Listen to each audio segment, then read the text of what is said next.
வணக்கம் மற்றும் ஒரு வீடியோவோடு சமுதாய பார்வை.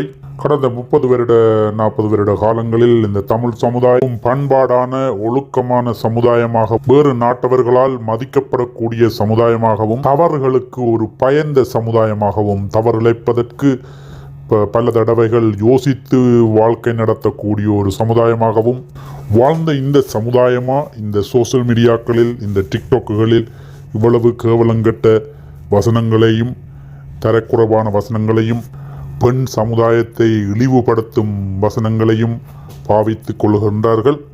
அனைத்து நண்பர்களுக்கான ஒரு சின்ன விளக்கம். இந்த சோசியல் மீடியா தனிய பொழுதுபோக்குக்கு மாத்திரமல்ல, அனைத்து நாடுகளின் உளவுப்படைகள் யூஸ் பண்ணப்படக்கூடிய பிளாட்ஃபார்ம் தான் இந்த சோசியல் மீடியா. நீங்கள் ஒரு பாரிய தவறிழைக்கும் போது அந்த சோசியல் மீடியாவில் கடந்த காலங்களில் நீங்கள் எந்த விதமாக பதிவேற்றங்கள் செய்யப்பட்டிருக்கிறீர்கள், அதிலிருந்து உங்களது குணநடைகள், உங்கள் பண்பாடுகள், ஒழுக்கங்கள் சார்ந்து அவர்கள் அந்த வழக்கு சார்ந்து முடிவெடுப்பார்கள். இவன் 20-30 வருட பதிவுகள் கூடி அங்கே பதிவில் ஸ்டோரேஜ் பண்ணப்பட்டிருக்கும். நீங்கள் ஒரு பாரிய குற்றம் செய்யும் போது உங்களை ஈஸியாக நீங்கள் என்ன விதமான குணநடையை கொண்ட என்று தெரிந்து கொள்வார்கள். உங்களது கருத்துக்கள், உங்களது ஆர்குமெண்ட்டுகள் கௌரவமான முறையிலும் பண்பாடான முறையிலும் முன்னெடுத்து சென்றால் மிகவும் நல்லா இருக்கும். இதை பல சிறுவர்கள் கூடி இந்த காலங்களில் இதுகளை பார்க்கின்றார்கள்.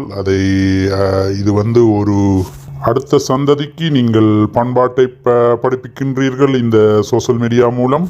அதனால் நண்பர்களே, இதை கருத்தில் எடுத்துக்கொண்டு பதிவேற்றங்களும் பேச்சுக்களும் மிக ஆரோக்கியமான பண்பாடான வசனங்களாக இருக்கட்டும். நன்றி, வணக்கம்.